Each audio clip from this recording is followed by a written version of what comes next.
harus ditekuk dan kita menghadap ke ibu. Leopard 4 kaki akan diluruskan, kita menghadap ke kaki. Nah, sekarang leopard 1 dulu. Leopard 1 dikumpulkan ke bagian fundus, bagian atas.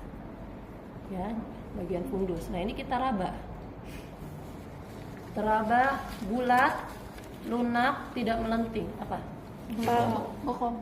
Lunak, bulat, lunak, tidak melenting, bokong. Kalau sudah ketemu bagian fundusnya, sudah teraba ini bokong, jangan dilepas. Tangan satu pegang, tangan satu ambil meteran. Nah, meteran ini ada inci, ada senti. Ya, kalau inci jaraknya lebih jauh tuh. Yang di atas adalah yang inci. Mulai dari titik 0 di sini sampai dengan presentasi atau bagian terbawah janin. Lihat, yang paling atas adalah inci, tapi kita melihatnya dibalik. Berapa? 28 cm. Ya, jadi kenapa sih harus begini dibalik? Kalau kita begini, ya misalnya di sini 0-nya, dan kita begini, ini kan 28 ya. Enggak deh, kayaknya tambahin lagi deh 29 tambahin 30 gitu kan akhirnya nggak akurat. Nah, tapi kalau begini kita yakin.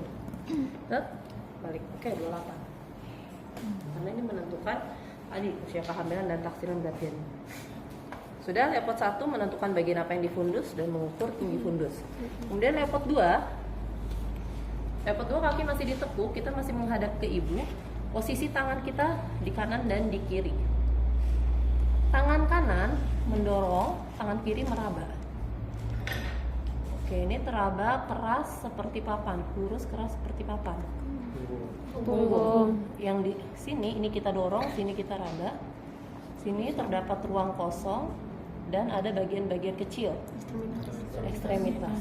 Bisa nggak? Misalnya ini kita dorong, di sini punggung. Sudahlah, ini udah pasti ekstremitas. Bisa nggak ini punggung juga? Sini Bisa, punggung, bisa kembar. Nah, kalau bayinya kembar, sehingga ketika kita melakukan pemeriksaan, kita yakin sini punggung, sini juga tetap harus kita periksa kanan kiri. Ya, jadi di sini tadi punggungnya di sini berarti puka atau puki? Puka. Letak puka, punggung kanan. Kemudian kita leopard 3. Tangannya nggak usah naik, langsung muter begini.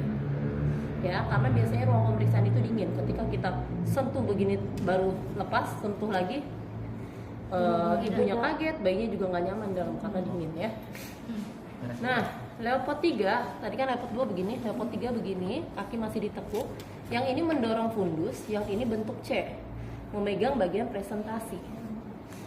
Ya, nah di sini meraba, teraba bulat, keras, melenting.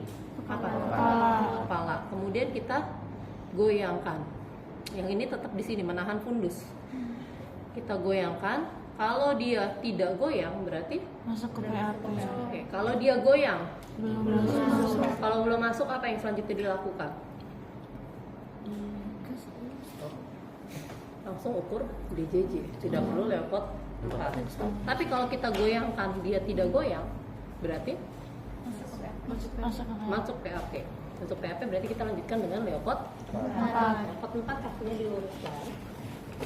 Kita menghadap ke kaki. Tinggal mengetahui sejauh mana masuknya. Apakah segini, sebagian kecil, sejajar atau sebagian besar. Ya, konvergen, sejajar atau divergen. Segini berarti divergen, sebagian besar nih yang masuk ke pintu atas panggul. Berarti itu kepalanya Bu ya? Pegang. Iya, kita raba kepalanya di sini. Kalau baru segini berarti kan sedikit kecil ya, sebagian kecil, konvergen. Aku tadi mau pakai 1/5, 2/5, tapi begini karena tidak teraba, tidak apa namanya, berasa gitu ya. Dan jarinya kan biasanya beda-beda, sama cewek juga beda. Tuh, itu untuk leopard. Ada yang mau ditanyakan? Ya tadi di mana? Kanan. Bukan. Kepalanya di Bawah. Di bawah. Untuk maksimum itu 3 jari dari umbilika, 3 jari ya. 3 jari di sini. Apakah di atas atau di bawah tergantung letak kepala. Karena jantung kita akan lebih dekat dengan kepala bukan dengan bokong. Ya, jadi 3 jari ke bawah. Di sini. Cara mendengarkannya, ini nggak boleh dipegang nih necknya, karena tidak akan dengar. Kemudian ini nggak boleh begini, ada yang kosong, jadi harus plek ke perut ibu, nempel.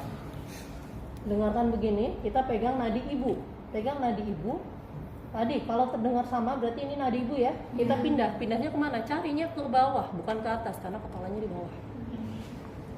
Kemudian dengarkan lagi, pegang lagi nadi ibunya. Ini lebih kencang, berarti nadinya dilepas. Lihat jam, hitung selama 1 menit. Nggak boleh tiap 15 detik aja saya kali 4. Karena denyut jantung janin itu irregular. Kenapa? Kalau kalian mendengarkan bisa saja tidak pakai linek ya, pakai Doppler, ada ya alatnya, atau secara USG sekarang lah. Tapi kenapa kalian harus belajar ini? Khawatir di daerah atau di tempat kalian misalnya nanti ada yang mau didengarkan DJJ tidak ada alatnya atau Dopplernya rusak misalnya, adanya ini kan harus bisa. Ya, jadi harus kalau Doppler kan gampang, tinggal dikasih jauh dengerin aja kan sudah terdengar gitu. Nah, kalau pakai ini tadi tekniknya, ya. Ibu emang kalau pakai stetoskop bisa? Nah, beda kan alatnya.